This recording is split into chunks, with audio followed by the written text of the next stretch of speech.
Hello रानी। बोलो राजा। क्या कर रही हो रानी? तुम्हें याद कर रही हूँ राजा। तो जरा मिलने आ जा।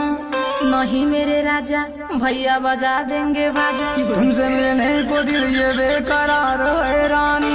कैसे आऊँ मेरे राजा, बड़ी है परेशानी। कोई बहाना बना करके मिलने आ जाओ। कुछ दिन और राजा सब्र की गोली खाओ। और मेरी जान कहे ना मानो अपना तड़पाओ। मेरे राजा जी ऐसी बातों से न उकसाओ। तुम्हें मेरे प्यार की कोई भी कदर है ही नहीं। तुम्हारे जैसा लवर दुनिया में कोई है ही नहीं। तुम्हें देखे बिना मेरा दिल कहीं नहीं लगता। मेरे दिल में भी तुम्हारा ही टोन है बजता। आज नहीं आओगी